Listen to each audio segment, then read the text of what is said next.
Et j'appelle Sébastien Boulard de la société Colas. Bonsoir monsieur, faites attention à l'escalier. Voilà, on vous donne le micro et on vous donne l'enveloppe dans laquelle il y a le nom de l'heureux gagnant. Donc c'est la commune de la Chaise-Dieu.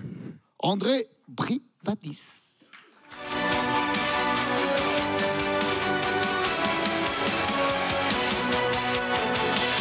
Bonsoir monsieur.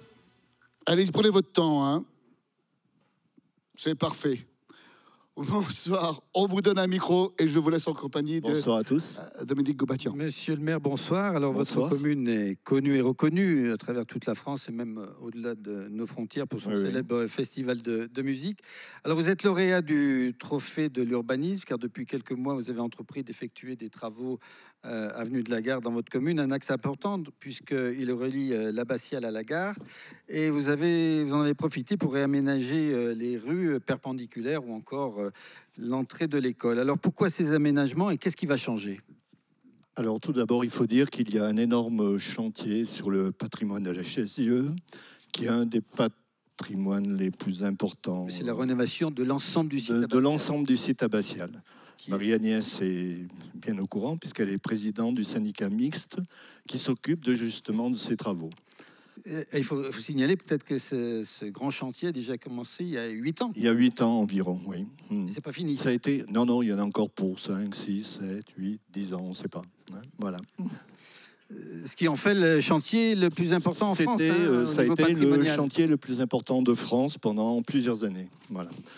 Nous, dans la municipalité, on a souhaité mener en parallèle des travaux sur le site. C'était bien d'avoir un beau site, mais il faut aussi que le village soit en harmonie avec ce site. Donc, on a fait un plan d'investissement et on a commencé des travaux. On a rénové toute la rue qui part du site et qui traverse toute la Chaise-Dieu. Voilà. Donc, on a été aidé par le département, par l'État, par la région, par l'agglomération, par le département, bien sûr, il ne faut pas l'oublier, pour obtenir environ 80% de subventions sur ces travaux. Voilà. Alors, ces travaux, décrivez-nous un peu ces travaux. Qu'est-ce qui va changer dans votre commune ? Alors, tout a changé, puisque toute la rue a été refaite.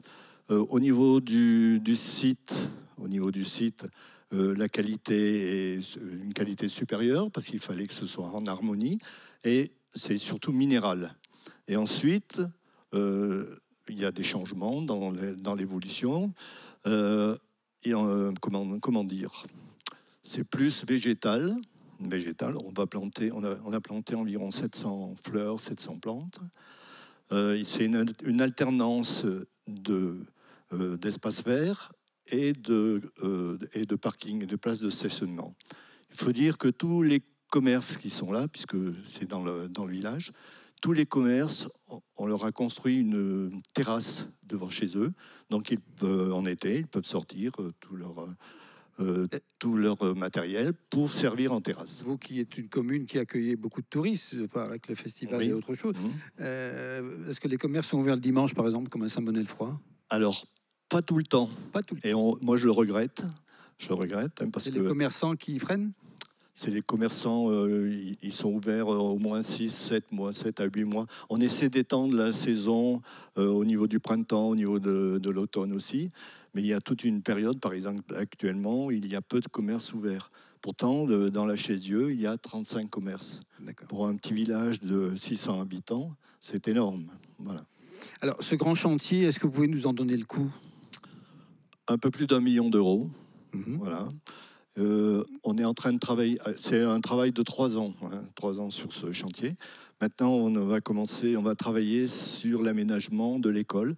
On va regrouper tous les enfants de la Chaise-Dieu dans le même site.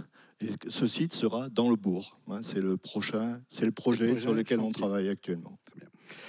Monsieur Boulard, donc directeur régional de... Alors, oui. On dit Colas ou la Colas ? Ça, on dit Colas. On dit Colas. Parce que bon, à Saint-Étienne, on dit souvent la Colas. Mais on peut dire la Colas, c'est un côté affectueux qui nous va bien. Ça vous gêne. Très bien. Voilà, c'est plutôt affectueux, en effet. Alors, votre entreprise est intervenue sur ce chantier, là, la Chaise-Dieu. C'est le genre de projet sur lesquels vous aimez travailler ?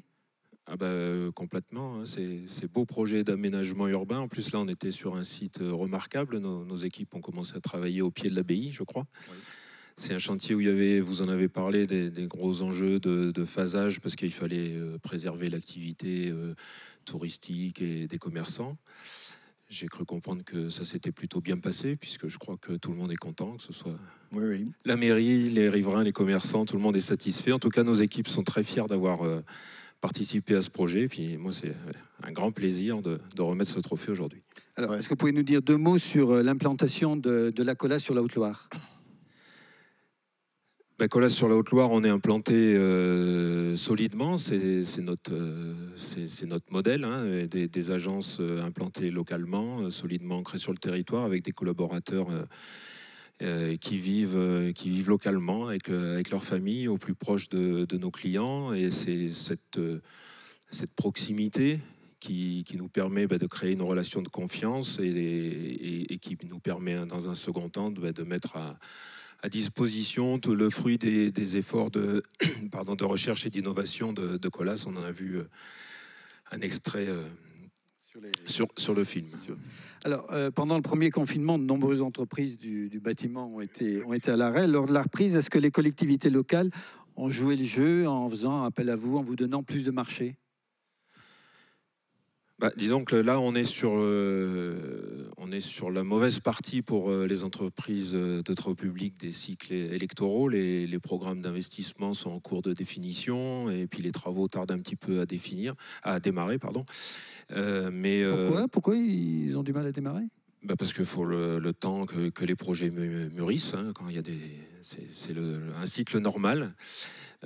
Donc ça, c'est tout à fait logique, il n'y a pas de souci. Mais toujours est-il que pour l'instant, nos carnets de commandes, ils sont un peu bas. Alors c'est un petit peu moins vrai sur la Haute-Loire parce que par rapport à votre question, cette baisse d'activité, elle est un petit peu moins significative ici. Donc on a bien senti une mobilisation de nos donneurs d'ordre publics pour soutenir nos entreprises et c'est bien, mais malgré tout, on a des carnets de commandes à l'instant T qui sont un petit peu bas. Donc, appel aux collectivités locales pour qu'elles remplissent pour qu'elles redémarrent au plus vite. D'accord, très bien. Moi, je veux dire que nous avons eu environ une centaine d'heures de réunions de chantier et que ça s'est toujours bien passé dans la convivialité, dans la réflexion, bien sûr, et la discussion. Donc, je n'ai qu'à me louer. Vous avez qu'à vous satisfaire de Colas. Voilà, exactement. Très bien. Merci beaucoup. Merci et félicitations pour ce trophée. Oui, vous voulez... Je veux remercier tous ceux qui nous ont aidés. Hein, l'État, la région, le département, l'agglomération, bien entendu. Merci à tous. Voilà qui est fait. Encore un demi-pas. Merci, messieurs. Merci beaucoup. Félicitations.